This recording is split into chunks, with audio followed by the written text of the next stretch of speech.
Sa totoo lang, hindi lang kayo mga kabataan ang may pananaw na ganyan. Kung kilala mo yung humor ni Cardinal Sin, natatandaan ko, nagbitaw siya ng ganitong salita eh. Sa EDSA, we drove away Alibaba, but the 40 thieves took over.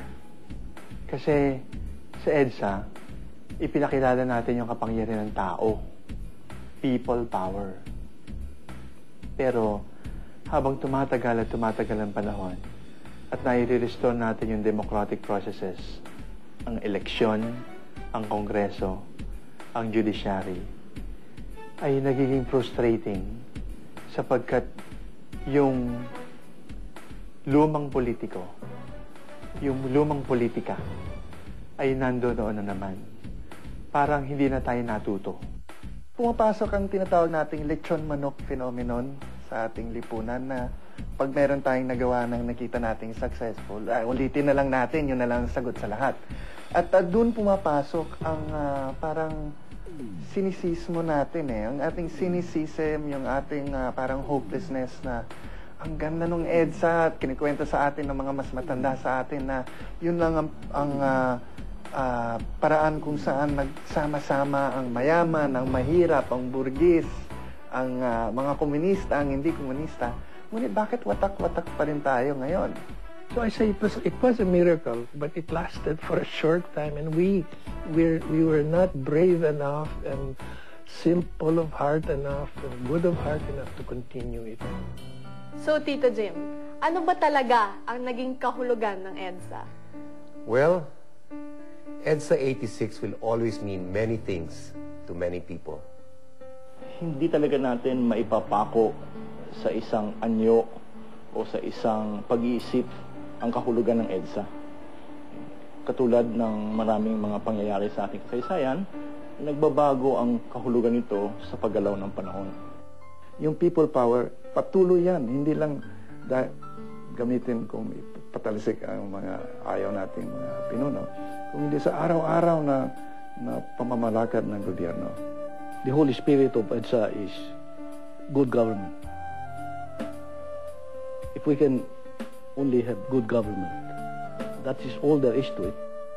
That spirit that was there at EDSA Uno, that spirit has to become much more general. It has to open up in all over the country and all over our people. And especially those who are well off, those who God has blessed with more things in life, they must be willing to share much more, even politically much more, economically much more, socially much more. No?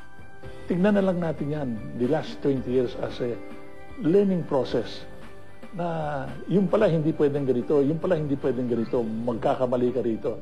Ayan, nalaman na natin yan. Mag-iba tayo ng formula. Kailangan natin tanggapin na ang EDSA noon ay hindi pwedeng gawing dekahon na solusyon sa mga suliranin na hinaharap natin. Kung merong itinuro ito sa atin, at ito lang, pag malupit ang kalaban, talagang kailangan magsama-sama ang lahat. Ngunit, ibang-iba ang style naman kahit ng mga kalaban eh. At ang kalaban ng kalayaan, ang kalaban ng demokrasya, ay mismong nagpapalit at humahanap na rin ng iba't ibang paraan habang nagpapalit ang panahon. Kaya ang people power noon ay hindi na rin mauulit sa hinaharap. Ngunit ang mga layunin ng people power, yun ang eternal.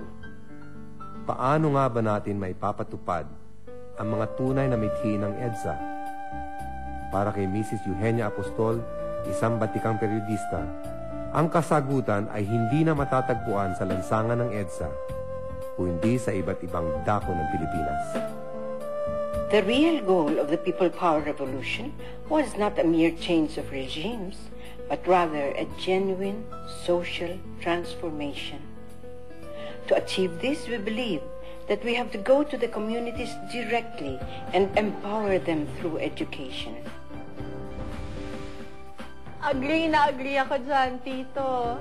Good. And I hope naging malaking tulong ang programang ito para malaman at maintindihan nyo mga kabataan ang mga tunay na naganap noong 1986 EDSA People Power Revolution. At bago po namin kayo tuluyang iwan ni Bianca, Nais po namin magpasalamat sa inyong panunood.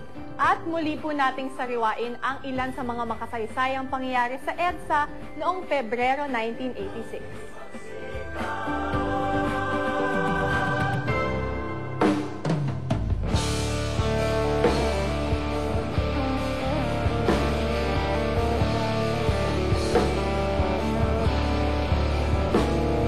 Pangarap ko maging isang tulay, hindi to papipigil ano man sabihin nila. Batarik man ang natatanaw, pag-ibig mo pa rin ang siyang sumaisigaw.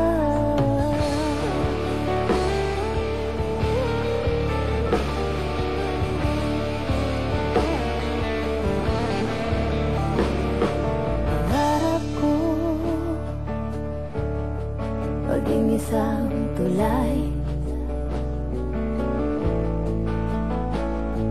hindi to papipigil ano man sabihin nila. Batarik pa ang natatanaw, pag-ibig mo pa rin ang siyang isa'y-sigaw.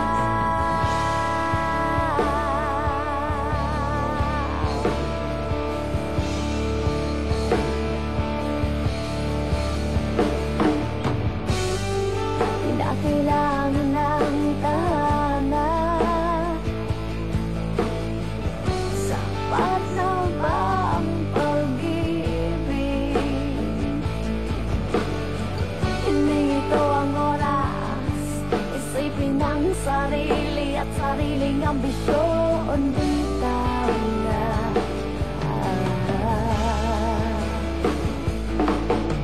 pangarap ko maging isang tulay,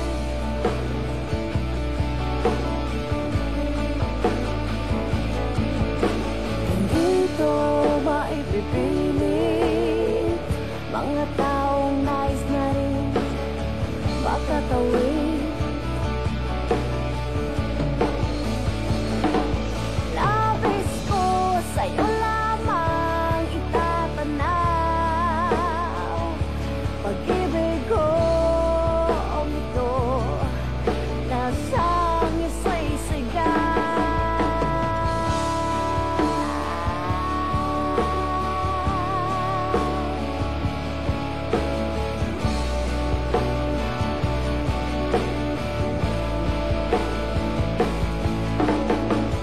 Pangarap ko, pangarap ko maging isang tulay.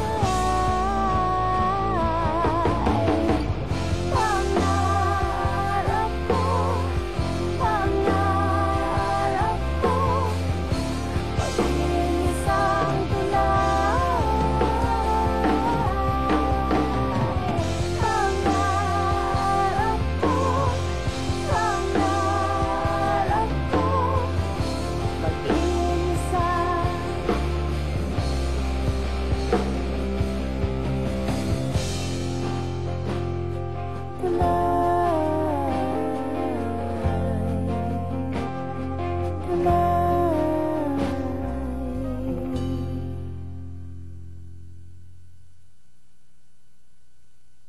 I am with Minister Enrile.